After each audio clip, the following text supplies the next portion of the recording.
তো সর্বপ্রথম যেটা দেখাবো সেটা হচ্ছে যে লোগো। লোগো আমি বলছিলাম যে কত সাইজ দিতে হবে লোগোর।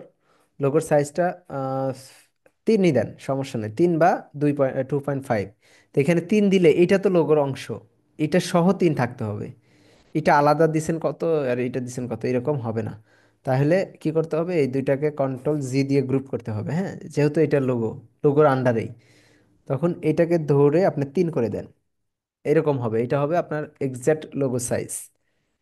এরপর এটা কত সাইজ আছে, 3 আছে, ওইটা সমস্যা নাই, আপনি একটু কমায় বাড়ায় লেখার ক্ষেত্রে ওইটা কোনো ইস্যু ম্যাটার করে না। ওকে, আমরা হচ্ছে এই অ্যালাইনটা করে দেব। হুম। এরপর মাঝখানের এটা ঠিক আছে কিনা দেখবো। আর ভি গলার ক্ষেত্রে যেহেতু আপনাদেরকে দেখাই দিই নাই, আমি বলে দিচ্ছি, এটা হচ্ছে এইদিকে হবে হচ্ছে 4, সরি 5, আর এই দিকে হবে হচ্ছে 4। হ্যাঁ, এই সাইজ নিলেই এনাফ, আর কিছু লাগবে না, কারণ ভিগুলো অনেক নিচে আসে, দেখেন এই এই রাউন্ড নেক এই পর্যন্ত, আর রাউন্ড নেক থাকবে আপনাদের এই পর্যন্ত।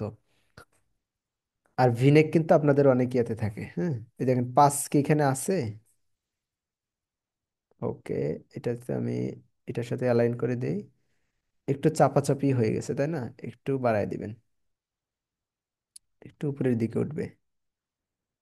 ওকে, এটাকে একটু এই সাইডে রাখলাম,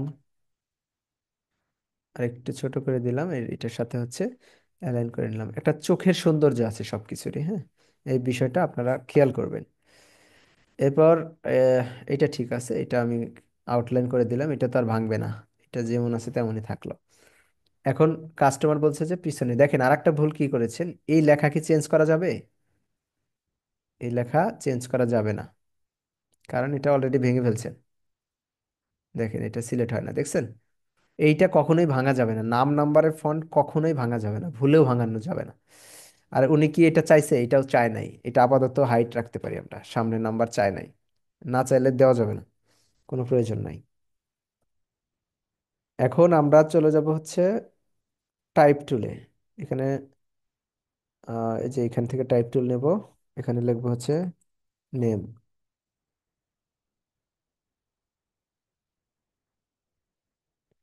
নেম লিখে এটা মিডল অ্যালাইনটা করে নিয়ে এখানে নিয়ে আসবেন এবং হোয়াইট করে দিবেন। সাইজটা এটা আমরা 4-এর কাছাকাছি রাখি। 4, মানে কাছাকাছি, 4-এর বেশি না আর কি। এটা ফন্টের উপর ডিপেন্ড করে, আপনি কোন স্টাইলের ফন্ট দিচ্ছেন তার উপর ডিপেন্ড করবে এই সবকিছু।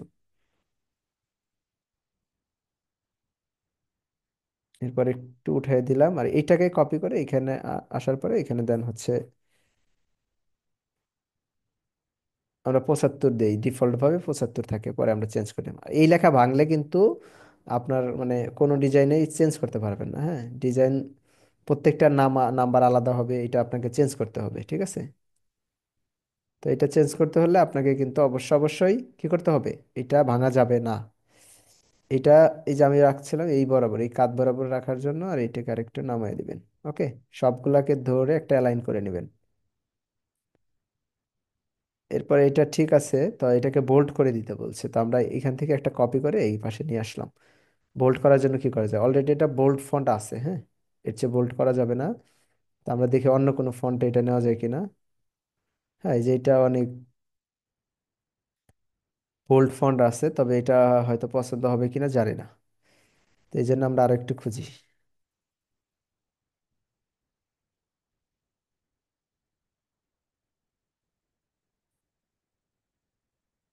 আর একটা সিস্টেম আছে, সেটা হচ্ছে যেটা আছে এইটাকে একটা কপি করে পাশে রেখে দিলাম, পরবর্তীতে নেওয়ার জন্য রাইট ক্লিক করে ক্রিয়েট আউটলাইন করে দিলাম। আউটলাইন করে দিয়ে সবগুলাকে জোড়া লাগাই দেন, এই যে ভাঙা ভাঙা, এই যে এরকম কিন্তু ভাঙা ভাঙা আছে, আমি সবগুলাকে একটা করে দিলাম যেন আমার কাজ করতে সুবিধা হয়। এখন এখান থেকে চলে যাবেন অবজেক্ট, অবজেক্ট থেকে চলে যাবেন পাথ, পাথ থেকে চলে আসবেন অফসেট পাথে। ওকে, অফসেট পাথে আসার পরে যে নিচে একটা আমরা আউটলাইন ক্রিয়েট করতেছি, হ্যাঁ, এটা হচ্ছে সর্বনিম্ন যেটা আমরা ওইটা ক্রিয়েট করব। আর এটাকেও আমরা সেম পদ্ধতিতে এই যে অ্যাটাচ করে দেবো, হ্যাঁ, এটাকে কি বলে, ইউনিট করে নিলাম, মানে একত্র করে নিলাম। তারপর হচ্ছে কন্ট্রোল এক্স দিয়ে কাট করব, কন্ট্রোল এফ দিয়ে পেস্ট করব। এরপর আমরা এখান থেকে একটা কালার দিয়ে দিলাম, এটা হতে পারে ব্ল্যাক, হতে পারে, আচ্ছা ব্ল্যাক কালারটাই দিলাম। এবার আস্তে আস্তে এটাকে পিছনে দেবো, পিছনে দেওয়ার জন্য কন্ট্রোল ধরে থার্ড ব্র্যাকেট ক্লিক করলে যে পিছনে চলে যাবে, ঠিক আছে।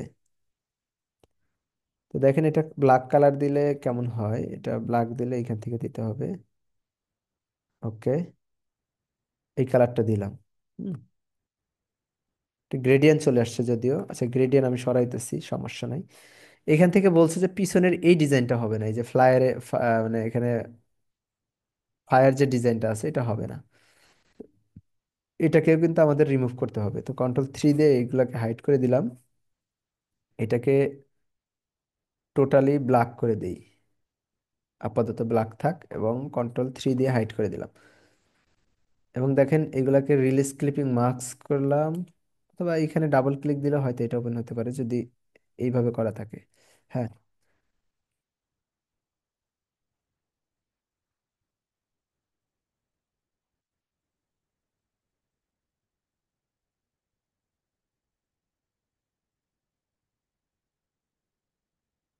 আচ্ছা উনি একটু মনে হয় ইয়াতে কাজ করছে, সমস্যা নাই, আমি এইটাকে একটা কপি করে এখানে নিয়ে আসলাম, এটাকে এই পাশে রাখি। এখন যেটা করব সেটা হচ্ছে এটাকে হাইড করি, এটাকেও হাইড করলাম, এই দুটাকে ধরেও হাইড করলাম, ঠিক আছে। রাইট ক্লিক করে এই যে এইখানে যে একটা আমাদের একটা প্যাটার্ন আছে, প্যাটার্নটাকে সরায় রাখবো, প্যাটার্নটাকে সরায় রাখলাম, এটা গ্রুপ করা আছে, রিলিজ ক্লিপিং মাস্ক, এটাকে আলাদা করে ফেলি এবং এটাকে একটা কালার দিয়ে রাখি যেন আমরা পরবর্তীতে এটা ধরতে পারি। এরপর এটাকে রিলিজ ক্লিপিং মাস্ক করে দিলাম, মাস্ক করে দেওয়ার পর দেখি এখান থেকে কি কি সরানো যায়। ওকে, এটা উনি একটু ডিফারেন্ট ভাবে করছে যার কারণে আমরা আমাদের কাঙ্ক্ষিতটা মানে একটা ইয়া নিতে পারতেছি না, তো ওইটা কোনো সমস্যা না। তাহলে কি করব আমরা, এই মাঝখান থেকে এই দুইটা দিকে ডিলিট করে দিলাম। ওকে, এরপর একটা রেক্টেঙ্গেল নেব, রেক্টেঙ্গেলের সাইজ হবে হচ্ছে 22 31। দেখেন এই ভুলগুলা দ্বিতীয়বার আর যেন না করেন, হ্যাঁ সেজন্যই বলতেছি আর কি। ওকে, নিলাম, কালারটা এখান থেকে পিক করে নিলাম, এখানে কন্ট্রোল 'G' দিয়ে গ্রুপ করলাম, এটার সাইজ আছে 23 31, কোনো সমস্যা নাই। এটাকে আমরা এটার সাথে অ্যালাইন করে দিলাম, right click, arrange send to back, ওইটাকে আবার কন্ট্রোল 'C' দিয়ে কপি করে কন্ট্রোল 'F' দিয়ে পেস্ট করলাম, right arrange bring to front, এবার দুইটাকে ধরে রাইট ক্লিক করে আমরা ক্লিপিং মাস্ক করে দেবো, ঠিক আছে। কারণ উনি হচ্ছে একটু ডিফারেন্ট ভাবে ডিজাইনটা এখানে করছে যার কারণে আমরা ওইটা একটাকেই ডিলিট করতে পারলাম না, যার কারণে আমরা এরকম করে করলাম, ঠিক আছে। এখন কোনো সমস্যা নাই, আমাদের ওই যে কন্ট্রোল 'Alt+3' দিলে আমাদের নাম নাম্বার সহ এগুলো চলে আসবে। এটাকে ধরি, আর নিচে একটু কাজ আছে, সেটা হচ্ছে আমাদের এখানে গ্রেডিয়েন্ট চলে আসছে, গ্রেডিয়েন্টটাকে কাটি, আর হচ্ছে এখানে কালারটা আপাতত ব্ল্যাক দেই, আপাতত ব্ল্যাক দেই, পরে দিয়ে দিচ্ছি, চেঞ্জ করতে হবে অবশ্যই। Control 'G' group, control 'G' দিয়ে গ্রুপ করলাম এবং এখানে এনে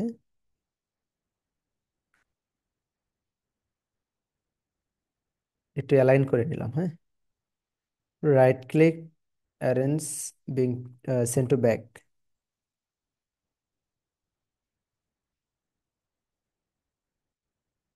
ওকে, সব ঠিক আছে, কিন্তু আমাদের এইখানে পিছনের যে ইয়াটা ওইটা আরেকটু কালার চেঞ্জ করে দিয়ে দেখতে হবে, বা এই কালার দিয়ে দেখতে হবে, টোটালি একটা ভিন্ন কালার দিতে হবে। ওকে,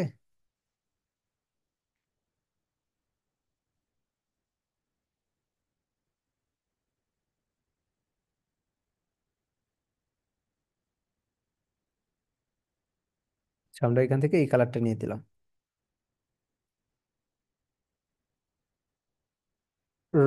এটাকে আনগ্রুপ করে নিলাম, এবার গ্রুপ করব হচ্ছে এই নিচেরটা আর এই আমাদের লেখাটা, ঠিক আছে। গ্রুপ হয়েছে কিনা দেখে নিলাম, কন্ট্রোল 'G' দিয়ে গ্রুপ করলাম। আমরা চাইলে একটুখানি ছোট করে দিতে পারি এবং একটু নিচে নামাই দিতে পারি। ওকে, দেখেন এইটা দেখেন আর এইটা দেখেন, হ্যাঁ তাইলে বুঝতে পারবেন তফাৎটা কোন জায়গায়। এটা কিন্তু দূর থেকে ফুটে উঠবে, এই বিষয়টা সবসময় খেয়াল রাখবেন। এখন কিন্তু আমরা এটা প্যাটার্ন করি নাই, তবে এটা আমাদের প্যাটার্নে বসাইতে হবে, এই জন্যই আমাদের দুইটাকে অ্যালাইন করে নিয়ে এটাকে ক্লিপিং মাস্ক করে দিলাম, এটাকে নিয়ে আসলাম এবং সবগুলোকে ধরে একটা অ্যালাইন করে নিলাম। ওকে, এখন মনে হচ্ছে পারফেক্ট। কন্ট্রোল জি দিয়ে এটাকে গ্রুপ করে দিলাম।